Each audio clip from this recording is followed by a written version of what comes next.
Hello guys, कैसे हैं आप सब। आशा करता हूँ आप सब अच्छे होंगे, स्वस्थ होंगे, खुश होंगे और घर पे होंगे और आप मेरा यूट्यूब चैनल भी देख रहे होंगे। आइए मैं इस वीडियो के माध्यम से आपको नरेशन का आगे का पार्ट्स बताने जा रहा हूँ। अब पिछले वीडियो में मैंने नरेशन के कुछ रूल्स आपको बताए थे, जिसमें आप डायरेक्ट स्पीच से इनडायरेक्ट स्पीच में बदलने के लिए सीख चुके थे। आइए मैं उसी को आगे बढ़ाता हूँ।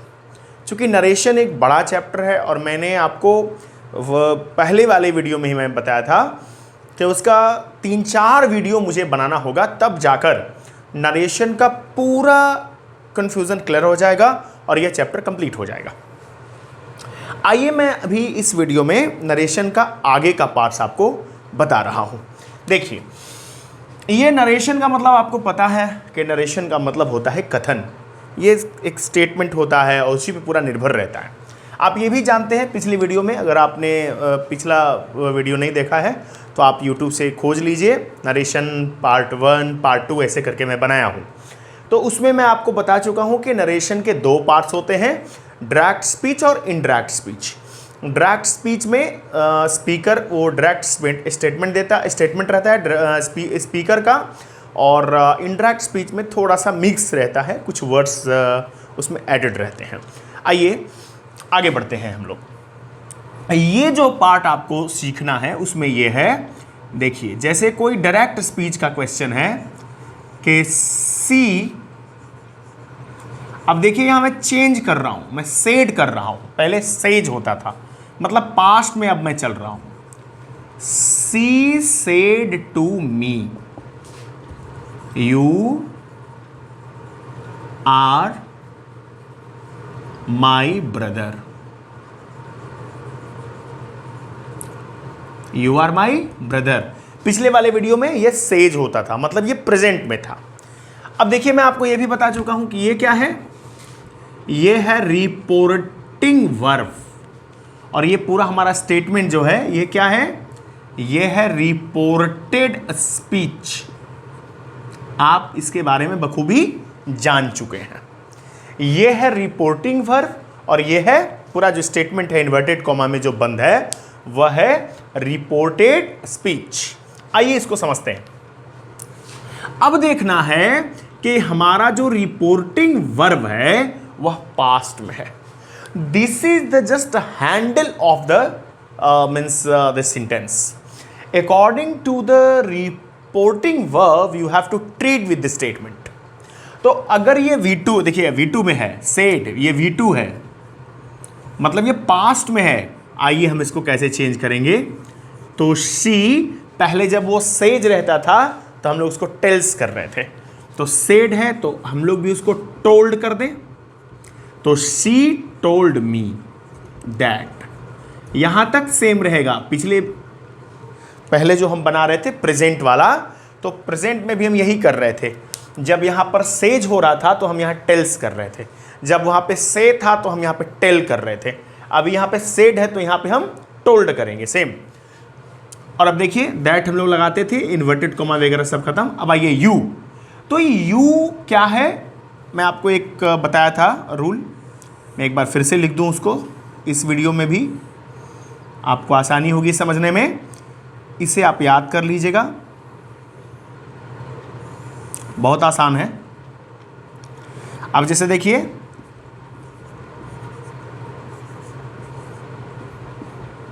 One two three SON, first person subject के अनुसार, सेकंड पर्सन ऑब्जेक्ट के अनुसार, थर्ड पर्सन नो चेंज। और एक मैंने आपको स्पीकर लिसनर वाला भी बताया था। तो ये वाला हमेशा स्पीकर होता है पहले में और ये वाला हमेशा लिसनर होता है। और ये अब देखना है हमको, ये सब्जेक्ट है और ये ऑब्जेक्ट है। मैं पहले भी आपको बता चुका हूँ पहले वीडियो में, यह सब्जेक्ट है और इधर वाला ऑब्जेक्ट है, मैं आपको पहले वाले वीडियो में बता चुका हूँ। आइए तो अब इसको हम बनाते हैं, दैट तक आ गए हम। अब आगे चलना है यू। यू क्या है, यू जो है फर्स्ट पर्सन है कि सेकंड पर्सन है कि थर्ड पर्सन है, यू सेकंड पर्सन है। तो सेकंड पर्सन ऑब्जेक्ट के अनुसार, ऑब्जेक्ट क्या है हमारा, मी, तो क्या लिखें, आई, क्योंकि मी से सेंटेंस स्टार्ट नहीं होता है। अब यू आर हम लगा रहे हैं। अब देखिए according to the reporting verb you have to change the statement.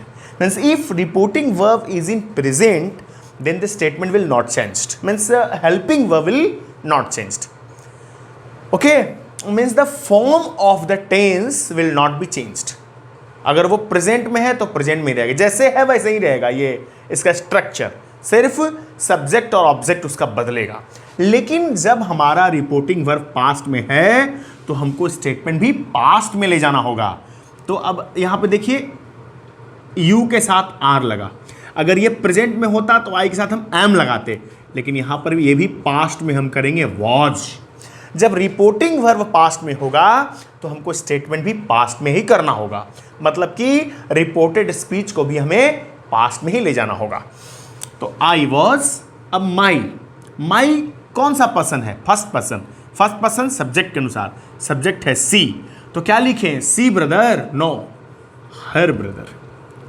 मैं आपको पिछली वीडियो में बताया हूं, कहीं कहीं पे हम लोग को वर्ड को चेंज करना पड़ रहा है, कभी सी का हर, कभी ही का हिम, कभी कभी हीज भी लगाना पड़ेगा, कभी कभी दे का देम, और कभी कभी देर बदलना। मतलब ये कि कभी ऑब्जेक्ट बदलना, कभी सब्जेक्ट का ऑब्जेक्ट करना होगा, कभी ऑब्जेक्ट की जगह पे आपको पोसेसिव प्रोनाउन में भी जाना होगा। इस तरह से कैसे सेट करेगा, जैसे देखिए यहाँ पर था, अब जैसे मान लीजिए हिज ब्रदर और हिम ब्रदर, तो हम सेलेक्ट करेंगे, नहीं हिम ब्रदर नहीं होता है, हिज ब्रदर होता है।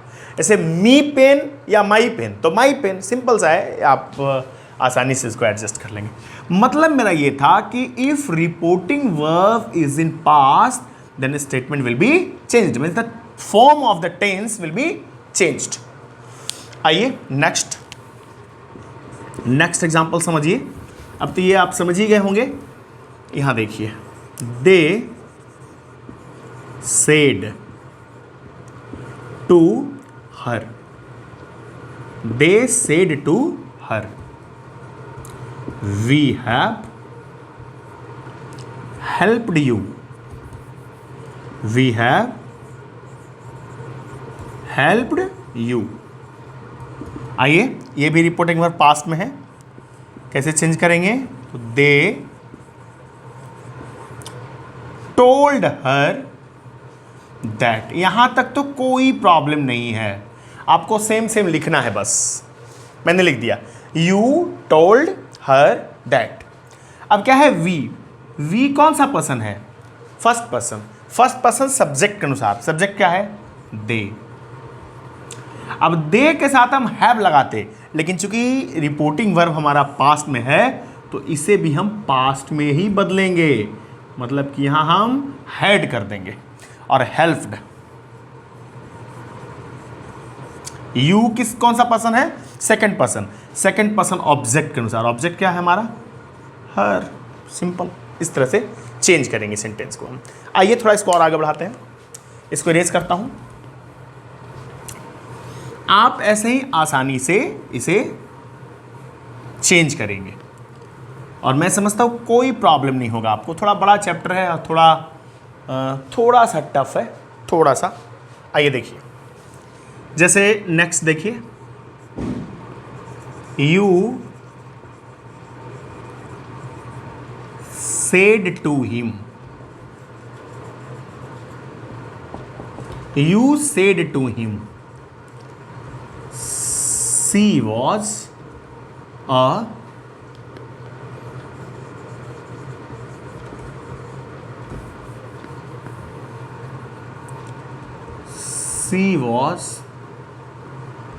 eating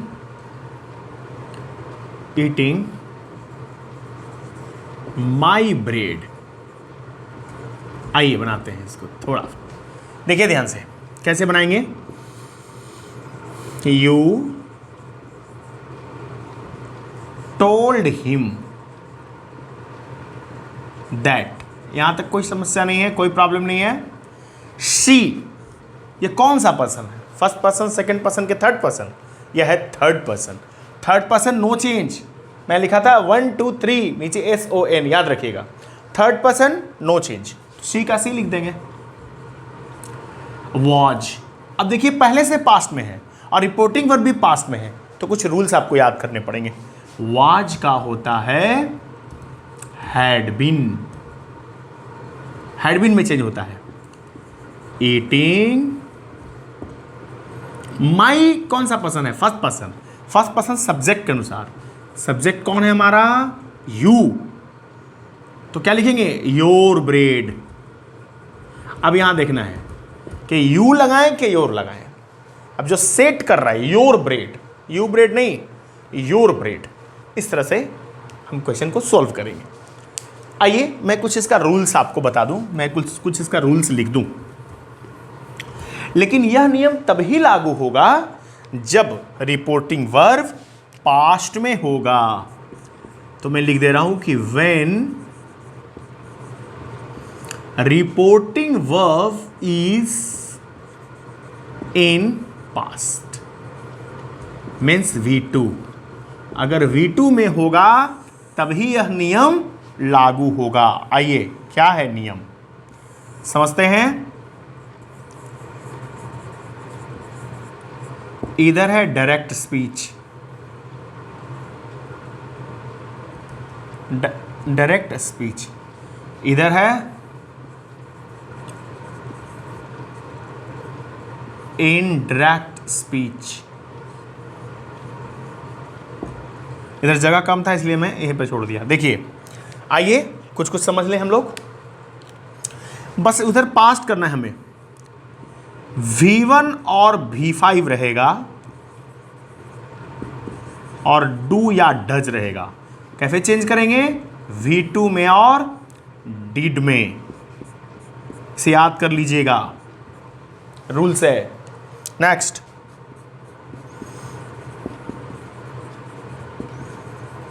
is am are plus V4 रहेगा। इसका पास्ट क्या करेंगे? Was were plus V4। अब देखिए हैज हैव प्लस V3 रहेगा। कैसे चेंज करेंगे? Had plus V3। उसी तरह से has been, have been plus V4 रहेगा। कैसे चेंज करेंगे? Had been plus V4।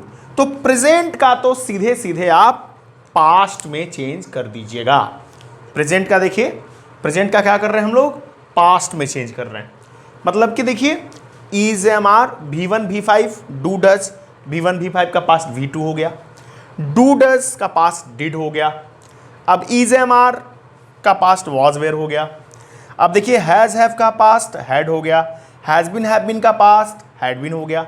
इस तरह से आइए, लेकिन अब कैसे करना है? अभी थोड़ा इरेज करेंगे, आप जल्दी से नोट करना चाहें तो नोट कर लीजिए। मैं इरेज कर रहा हूं इसको। देखिए तो अब इसको पास्ट में हम ले चलते हैं थोड़ा। आइए इसको इरेज कर रहा हूं। ये प्रेजेंट था। आइए इसका पास्ट कैसे चेंज करेंगे? कुछ रूल्स आपको याद कर लेने होंगे। देखिएगा थोड़ा इसको समझना है। यहां पर देखिए, अगर डायरेक्ट स्पीच में ही V2 या डिड दिया रहेगा तो आप क्या करेंगे? आप यहां पर हैड प्लस V3 में इसको चेंज करेंगे। और अगर वाज वेयर प्लस V4 दिया रहेगा तो क्या करेंगे? Had been. इसे याद रखना है, क्योंकि प्रेजेंट वाला तो सिंपल है कि सीधे सीधे हम पास्ट कर देंगे। इज एम आर का past was were, has have का पास्ट हैड। लेकिन जब डायरेक्ट स्पीच में ही V2 या डिड दिया रहेगा तो क्या करेंगे? अगर उसी में पास्ट दिया रहेगा तो क्या करेंगे? तो V2 या डिड दिया रहेगा तो हम हैड प्लस V3 करेंगे। मतलब फर्स्ट वाले को, पास्ट वाले को थर्ड में और सेकंड वाले को फोर्थ में। पास्ट टेंस में चार पढ़ना है ना, चार sentence, present indefinite, past indefinite, present past perfect और पास्ट परफेक्ट कॉन्टिन्यूअस। तो प्रेजेंट इंडेफिनिट का थर्ड वाला, मतलब प्रेजेंट इंडेफिनिट का प्रेजेंट बोल रहा हूँ, पास्ट इंडेफिनिट का पास्ट परफेक्ट टेंस और पास्ट कॉन्टिन्यूअस टेंस का पास्ट परफेक्ट कॉन्टिन्यूअस टेंस। इस तरह से चेंज करेंगे। अब थर्ड वाले का कैसे करिएगा? अब हैड प्लस V3 दिया रहेगा और हैड बीन प्लस V4 दिया रहेगा, तो क्या करेंगे, ये नो चेंज होगा, मतलब उसका हेल्पिंग वर्ब वैसे ही रहेगा, ये वाला नो चेंज होगा, चेंज नहीं होगा। आइए, ये वाला चेंज नहीं करेंगे हम लोग, ये चेंज नहीं होगा, ऐसे ही रह जाएगा। हैड बीन है तो हैड बीन में ही रह जाएगा, उसको हम कहाँ चेंज करेंगे। क्लियर हो गया। आइए, अब फ्यूचर में दो ही आपको समझना है बस, एक सेल, सेल का शुड, आइए उसको मैं नीचे लिख दे रहा हूं, जैसे सेल, तो सेल का शुड, विल का वुड, सेल का शुड और विल का वुड।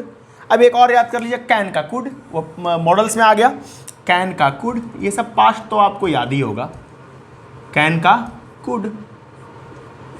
लेकिन ध्यान रहे, यह नियम तभी लागू होगा जब रिपोर्टिंग वर्ब पास्ट में होगा, मतलब कि सेड होगा, तभी यह नियम लागू होगा।